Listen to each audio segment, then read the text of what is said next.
It's 10 o'clock. Do you know where your children are? They're animating a cheap cartoon in Korea. I am Billy at _Swan_man on Twitter, repping for the Army of Snarkness at Army of Snarkness on Twitter as well, of course. Like the Facebook page for Army of Snarkness, and be sure to download all of our fun fucking content on Stitcher, Spreaker, and of course iTunes, because why wouldn't you? It's Wednesday night, and I'm out, which means I get to bitch about comics, so I'm gonna. From least interesting to most interesting, the roundup today, because, I'm an odd duck, and I don't really do expanded universe or even, universe stuff that much. I've said it before, I don't like Batman having a family with the Robin, Nightwing, Red Hood, fucking Batgirl, all that shit is for the birds, okay? Justice League is cool and all, but I prefer my characters solo in a slightly grounded universe. Avengers walks the line, the movie, certain comics, unless it's a complete disaster. Like Age of Ultron, I'm digging, but that's because most of them are dead, or about to be. And there's a lot of, I know that, that's one in a million fucking stories about the universe getting crushed in some way or the other, but this is the one I'm reading, it's the most recent one. So, instead of collecting all of the Uncanny X-Men and all the new Avengers or Young Avengers or Avengers on X squared and fucking shit like that, I pick and choose my stories. And IDW and Dynamite rub my belly the right way too. I like small stuff. So, my least interesting book of the day, Star Trek Preview Into Darkness, number 3, with Spock on the cover. It's a good read, but that's because I'm a Star Trek fan. But I've noticed something in my history of being a Trek fan is that Star Trek doesn't really translate, at least to me, to comics. Comics don't do it justice. It just never happened. It doesn't jump off the page. Star Trek doesn't work for me in comic books. Don't know why. It just really doesn't. So, that's part of the problem. But, that being said, it's a good read. I'm intrigued. It's not nearly as dynamic as the previous prequel comic series for the first 09 Star Trek by J.J. Abrams. That comic was really, really cool. This one's alright. I like, we'll get into that. Star Trek's the weakest. We're followed up by, oh, golly gee whiz bang. There's so much good in the air. Yeah, Savage Wolverine, number 3. Second weakest, so that's the order we're going in. That's a good read. It's still a good series, but it has a niche, and it's a niche that's slightly not politically correct in a storytelling sense. Not that I care that, Wolverine, of course, shouldn't be politically correct. He's an old fucking man and shit. I'm just saying the way the story's being told, it smacks of some cliches that I'm it's but it fits the way it's being told, so it's good stuff. I still, I recommend it. It's not the best Wolverine book, but it's not the worst. More on that later. Third, now we're looking, the other half. I got 4 books. So, the second best book of the week, for my, from what I got, at least, actually it's an old book, so I can't say that. I read Ghostbusters, the new Real Ghostbusters number 2, which actually came out last week and didn't get a chance to get. Got it, and, the first one was just the basest of introductions, the most basic book in the world. It was like, we are these people, and then it was over. And I was like, well, okay. But that being said, 2 makes up for it and starting to tell a fresh take on a great and familiar group of guys, the Ghostbusters, the GBs.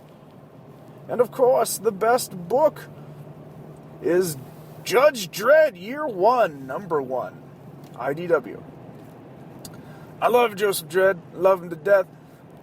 Now, this isn't the same storyline or format as the previous Dredd books by IDW that just came out, because that's in book 5, and thought I was going to pick that up, but it wasn't there, so I'm like, it hadn't been released yet. Instead, we get Judge Dredd Year 1. I'll take it. Interesting stuff being laid out already.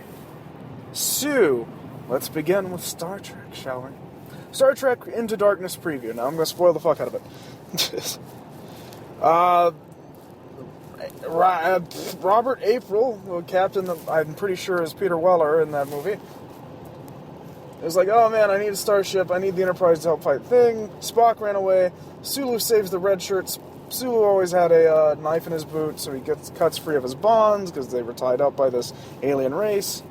that was neat. They're always adding blades to Sulu lately, and that's really cool. That should be in canon, that he's so resourceful and awesome. And a badass! He saves the red shirt. Good line in there, the red shirt says to Sulu, is that it must be a yellow shirt thing. They would never let a red shirt carry a knife. It's like, haha, fun. Winking, blinking, and nod. But, I'm just glossing over it because it's a very basic story. But the chick that was referred to as Mud, it is implied that she is Hardcore Fenton Mud's daughter, which, it adds up, but I would have preferred her to just be Mud, proper. And she's always flirting with, she gets her to take a shuttlecraft, and after she gets, she's supplying contraband to April, whatever, man. It's so forgettable, I'm kind of not doing the story justice in spring. Long short of this, April takes over the command center somehow, because it remembers protocols from back when he was captain? Whatever. I think those would be deleted. And he takes over Kirk's ship. Like, so much, Khan, actually. And, Hot Chick Mud is like, no, he won't fuck me. And I'm like, well, nah, never count Kirk out as far as that goes. He's still probably gonna fuck you. Matter of fact, if you're like a intergalactic prisoner bang, that's even better. Especially for Jim T. Kirk. Get the Tiberius in that ass. But, long story, the artwork's cool and all, but I don't know. Business as usual on the Enterprise just doesn't translate for me on the page, on the comic. I'm just like, it's telling some very interesting things about Spock. The through line of this story, again, is emphasizing that Spock is giving into emotion but covering it up with logic. And that he knows he's fucking up ever since, he lost his goddamn planet. So we're getting a more emotional Spock that's faking it, which is an interesting hook, but delivered in kind of a boring way. It's a good read, if you're into it, whatever. Again, not as dynamic as the Nero story with Ambassador Picard and shit from the last book of 2009, but I'll take it. Why not? Savage Wolverine, number 3. Wolverine's been fucking up the Savage Lands hard with, Savage Land. Well, there's lands, they're island hopping. With Shanna, the She-Devil. And she's all, the artwork of Frank Cho is great. Yeah, turn signal, fuckface. Because I'm driving. See what I did there? The artwork of Frank Cho is very stylized and very fun, and of course very cheesecake. We get a lot of, curves in this book, especially in this issue where the previous character whose name I don't, Mr. Cho, with Calvin Klein as robotic suit, which is no bullshit, but I like this character. A little Asian man working for S.H.I.E.L.D. And they think he's a god, and he's just rolling with the ball, man. I'm like, yeah, sure, tell me about this mountain that we're investigating. They tell him about the mountain, and then they offer up, his 4 daughters, and the chicks all over him, and drawn in some fascinating poses, I guess I'd be offended as a woman, because it's just like, damn. All the impossible poses are happening here, only not in action sequence, purely for fucking. Purely to be, titillating. But, I don't know. That's as far as that goes. Shanna's still getting Wolverine in trouble, which is my thing. It's like sexist. It's a trope, and it's getting old because she's like a fuck up. Every time that she does awesome shit, she'll fuck something up because she's ditzy. Or, slapstick. And that's taking the taste out of it a little. If it weren't for Wolverine fucking up Velociraptors and Savage Land beasts, then, but, the Calvin Klein guy, robot suit man, I don't fucking know his name. He's pretty dope. So, it's holding my interest, especially with the hopes of Wolverine vs. Cthulhu as the showdown. But, there's a catch. It is revealed after Wolverine assumes that Shanna's been, mortally wounded, and everyone leaves him, and he thinks he's been set up by S.H.I.E.L.D., and he still doesn't know how he got there. He's ready to kill the whole fucking island, which is what he says at the end, last page. I'm like, yeah! Spoilers, yeah. But, sad sack, it is revealed that possibly the mountain is not in the image of Cthulhu so much as it is Man-Thing, or Man-Thing's making an appearance to fight Cthulhu as well? Fuck it, I don't know. But it's very Cthulhu-esque, and there's a drawing of a black sentinel beast, man from the sky, that the Tribe Warrior was talking about from many moons ago. Racism. Fighting this beast that is the mountain, because he encases it in the mountain. This guy looks like a sentinel, but he's not. And he throws in this very interesting reptilian Cthulhu beast into the mountain and just stone you! And then he makes, with science, he makes the cavemen ape people evolve to, be bad motherfuckers and guard this mountain. And then there's an interesting little history bit where they're stabbing everybody that comes on the island through generations and hundreds of years. The evolution of getting stabbed to shit with spears. So that's interesting. It's building up, I think, to a really cool climax. And the artwork, you know, if it's your thing, it's your thing.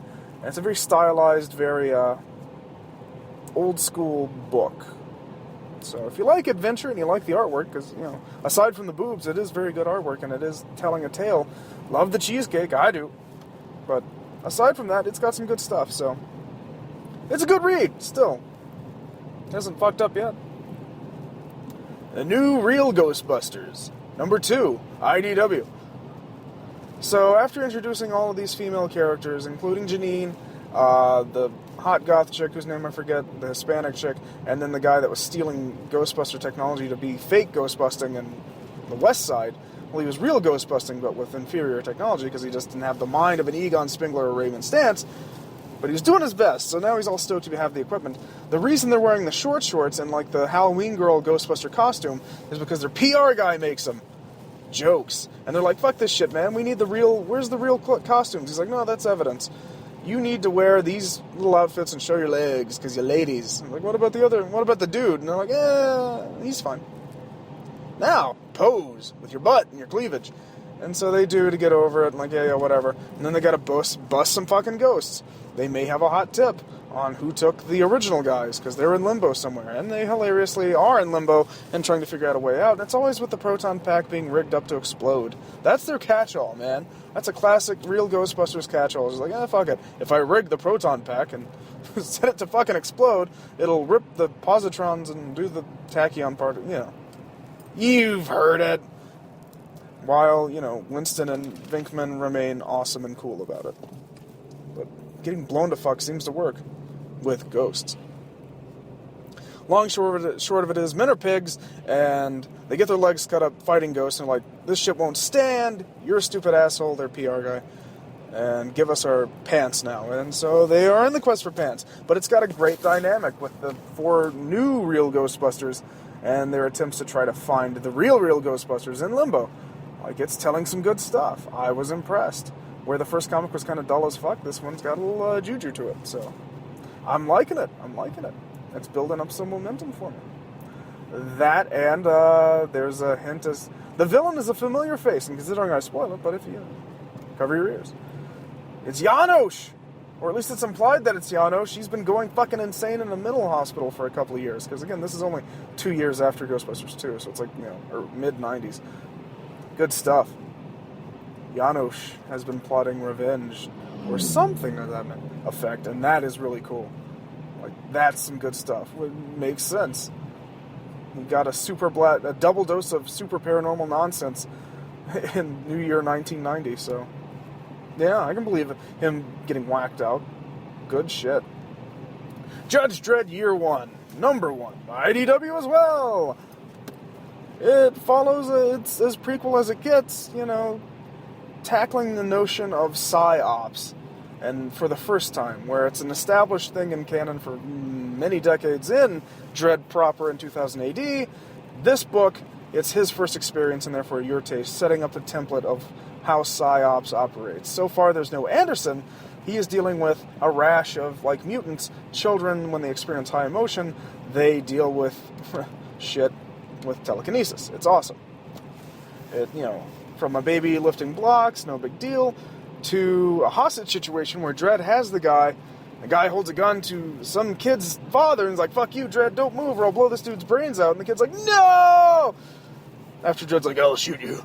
And then the kid's like, no! And then the hostage taker gets levitated and then rended, just arms, legs, and head just ripped off his fucking stump torso by this kid's, you know, unknown telekinesis. Awesome. This blows Dredd's mind because he's used to, as it says, you know, what he can live, what he can taste, what he can see. That's his world, you know. There's black and white of law, and it's all within this tangible world. Anything else is out of his wheelhouse to the max. Look, he just busts punks and creeps. That's what he does. It's fucking Judge Dredd. So he goes in with hesitation to PsyOps after taking the kid out of the Juve cubes. Awesome. And interrogates the kid, and the kid, he blanks out when he gets, like, this phoenix power of telekinesis, and it's a rash. Something's fucking with this generation of kids, man, all over the blocks. And so now it behooves a young Dredd to figure out what the fuck is going down. And that includes, spoilers, last part of the comic, kids just robbing a bank, because, as the kid says, this power is like, if you can wish it, it happens. So he's just levitating money out of the safe and running around town with it. And Dredd's like, halt. Kid's like, fuck you, Dredd, and throws his law cycle at him, and, well, he's Judge Dredd, and he is the law. And so Dredd fatally shoots the kid's sidekick, because it's who he could hit. And there's our standoff, as Dredd tells the PsyOps guy. The PsyOps guy, yeah, he's out of his wheelhouse. And attempted murder of a judge is an instant death penalty. And that includes if you're a kid. Gritty, interesting. It's still got the wacky world, but it's a darker... it's not quite Batman Year One, because that's more of a Gordon thing, but he borrows the name for fun shit. Everyone's doing Year One lately. Got Shadow Year One, which is also really good so far. But, yeah, fucking A. Judge Dredd is on his way. Woo! Rhymin'. But that's it. That's comics for today. Next week, maybe they'll have Age of Ultron, or the wrap-up of Before Watchmen with Comedian number 6. I hope. Speaking of Before Watchmen, July is when you get your 3 books with 2 people per book. Stoked. At least that's what they say. So, I'm there. You should be too. Do your duty and read some Before Watchmen. Or what good are you? But I am Billy at the _swan_man, repping for the Army Snugness at Army Snugness on Twitter, and be sure to download all that good stuff. And, no, it's tenuous. It's tenuous. No, I'm doing a driving thing. Okay, we'll just stop. But that is all there is. There is no more. Read a comic, know your enemy. I don't know. That's all I got.